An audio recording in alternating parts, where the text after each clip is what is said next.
You have to work hard to get what you want. I've always known that.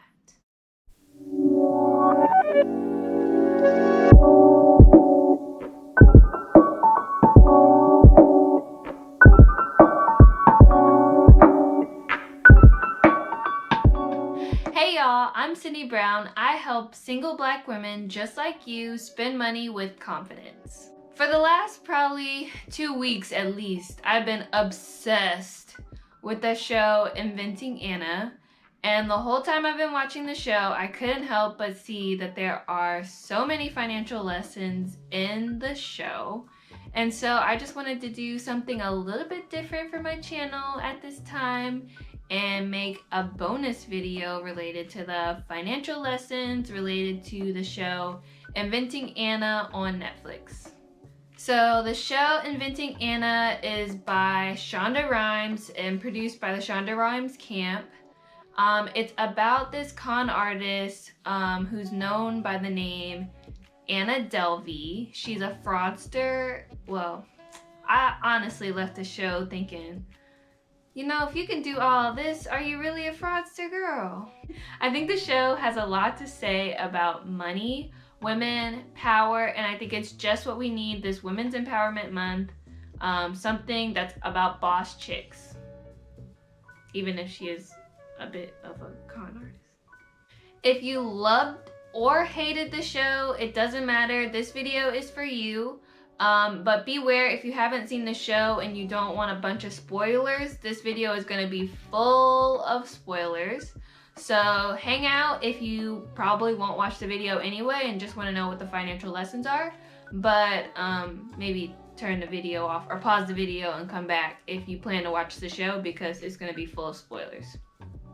Alright, so before we dive into this video, I want to make sure you download my free guide. It has some of my best tricks for how to prevent falling into some of the major pitfalls I see single black women run into all the time when it comes to money. So if you want that guide, feel free to click the link in the description and download that free guide. It has, like I said, some of my best tips and tricks to avoid some of the major pitfalls that I see single black women fall into on their financial journey. Okay, so I wanted to get into today's video. Today we're going to be discussing Inventing Anna and some of the financial lessons learned from her journey, if you want to call it that, on the show. And to give this video some structure, I wanted to kind of structure the video in relation to how the characters were portrayed or how the episodes were broken down. Most of the episodes were broken down by a character of the show, and personally I was able to find a financial lesson from each of them. I'm not going to go into all of them today for the sake of the video and, you know, for it to be kind of short, sweet, and to the point.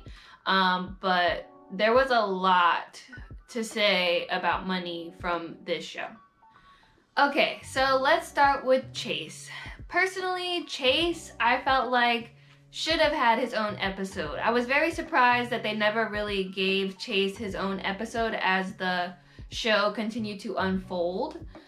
Personally, I felt like the Val and the Nora episode should have just been a Chase episode because I felt like there was so much more to what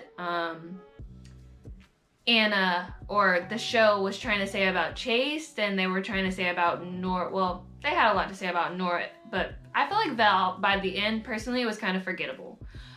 So, yes.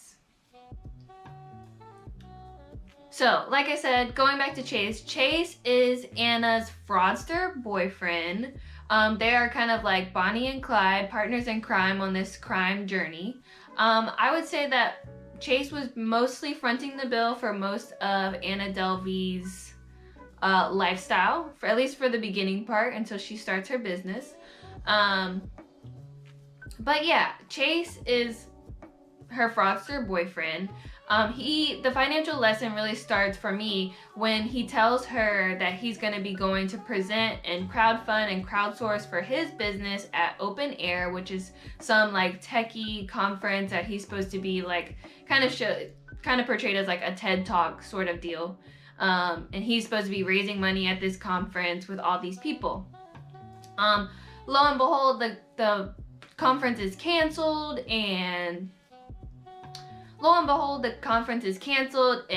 Anna Delvey is freaking out. She is freaking calling this man like he is cheating on her. Yeah, like he is cheating on her. She doesn't know where he is. She just knows that he has lied to her, and she doesn't know where he is. So ultimately he ends up being in Ohio, and they have this confrontation about how he's broke, he's ran out of money. She is thinking that he is rolling in dough, and he is in Ohio at his parents' house because he doesn't have any more money. He cannot fund his lifestyle anymore, and he's just trying to hide out for a few days while he can stack a couple of dollars. And so Anna and Chase have this interaction where Anna's like, how do you run out of $3 million? Basically, like, these people have been giving you so much money, and I know we've been spending a lot, but how do you run out of that much money? And Chase is like, I've been spending all the money on you, all these fancy trips we've been on, all these shopping adventures you wanted to go on, basically trying to blame her for how he spent all this money. I don't believe that's truly the case. And I stand by that. I don't believe that's truly the case. I think that's just an excuse. But yes, the interaction is, how do you run out of $3 million? And the lesson for me is that it's not about how much you make, it's about how much you spend. Like, people are always trying to out-earn bad spending habits. And really, the problem is not income. The problem is your spending and where you are allocating your money. So I think the lesson learned from this interaction could be, make sure that you have good spending habits before you turn up. Or a lot of people focus on earning more income before they focus on managing what they have. So focus on managing what you have well, and then turn fire on the furnace by earning more and side hustling and doing all that you can to earn more money. So the next character is Nora. So I thought this episode was very entertaining. Nora, I thought, was a really interesting character.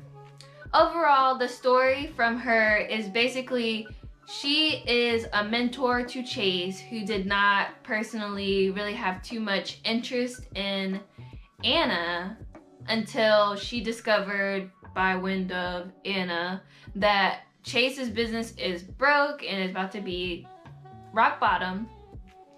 And then she turns her attention to Anna to be her mentee.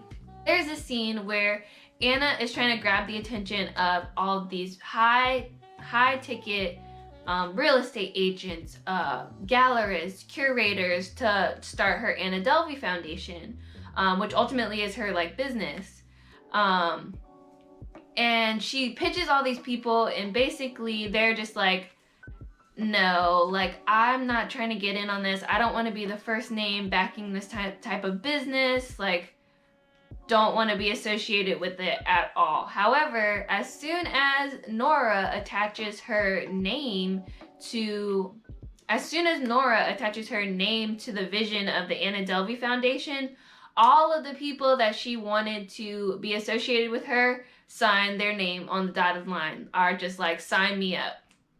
So for me, as I was watching this, I was literally watching the show like, nothing about her business has changed from when she started the business. Like, it wasn't like Nora added some vision to what she was doing or changed something about what Anna Delvey was doing from the beginning. All she did was add her name to a list of like supporters and backers, and boom, the situation, the Anna Delvey Foundation just blows up just like that. So your network is your net worth. Ultimately, your net worth is likely the average of your 5 closest friends. I know you've probably heard that before, but there's a lot of truth in that. Who you surround yourself with is who you're gonna have the like-minded. That's gonna become your normal. If you associate everybody in your circle as broke, and we're always gonna be in student loan debt, and we're always gonna be broke forever, then of course you're gonna think that way. I always like to say that If you have 5 broke friends, you're gonna be the 6th. If you have 5 wealthy friends, you're gonna be the 6th. If you are friends with 5 billionaires, you're gonna be the next one, because you know what? That's gonna become your normal. So normalize in your friend groups the things that you want. If things aren't happening in your life the way that you want them to, change your environment. And I think this is a really good example of that.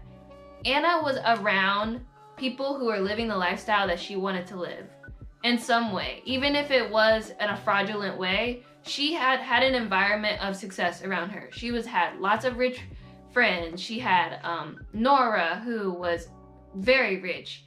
And Alan Reed was super rich. Like, her environment was moving towards what she wanted to be, even if she wasn't actually, you know, she was a fraudster, she's a con artist, whatever.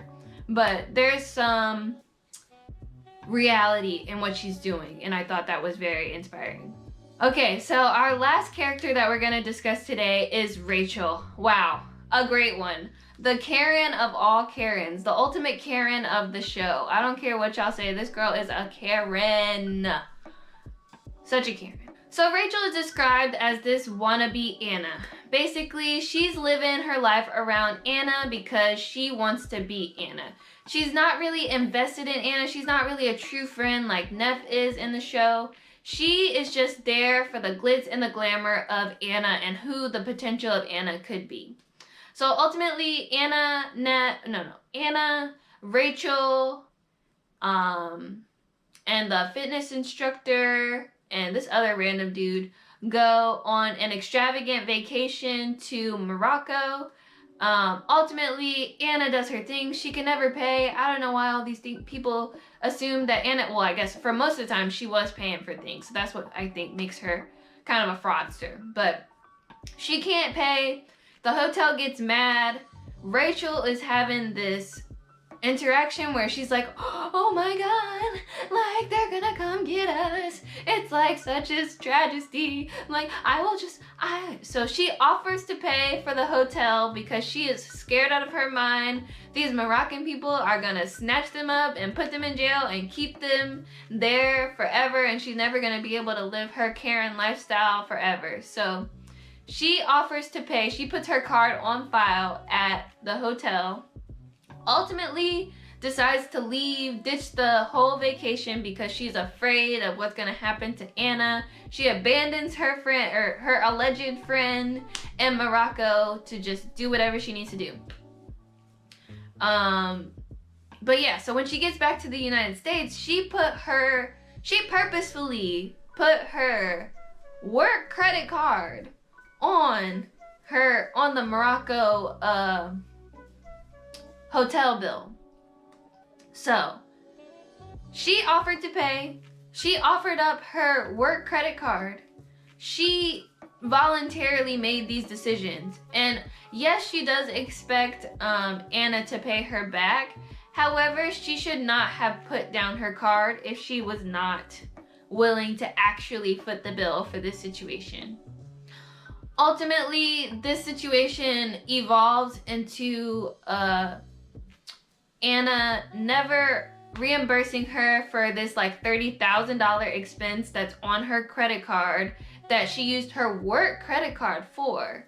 She chose, instead of, you know, just dealing with the repercussions of Anna not paying for the whole encounter, she decides instead to use her work credit card to get out of the situation and pay for the whole experience.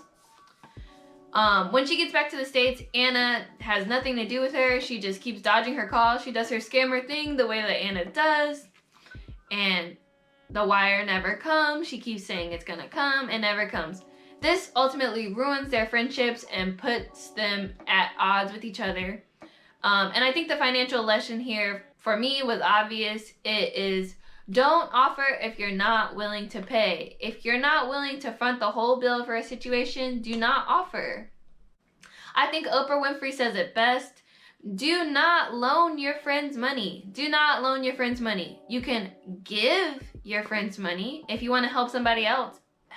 If you want to help somebody out, offer to give them the money instead of offering to loan them the money. If you can't totally give the money away hands-free, you know, without any expectation of getting the money back in return, then I believe it's too much money to ask or to offer. So like I said, Oprah Winfrey says it best. Do not ever loan a friend money, only give a friend money. So if you can give away that amount of money without even thinking twice about it, give it away. Happily, give it away. But if you are going to be checking for that money, then do not offer to pay. So that's my take on the limited series, Inventing Anna. Let me know in the comments below, what are you watching on Netflix? I would love to know if I could review some of the things that you guys are watching, if we're both watching the same thing, if there are some financial lessons I would love to continue to review. So like this video if you would like this type of content again. I'm kind of like trying to decide whether or not this is something that you guys are interested in, if I continue to do like money show reviews or like book reviews about certain money topics. I'm interested to see if that's something you guys are interested in. So like the video to let me know that this is something that you guys would be interested in. This is the style of content you guys would be interested in seeing more of. Make sure to subscribe to the channel so you never miss another video. Don't forget once again to sign up for that free guide. The link is in the description below. That's all for today. Bye!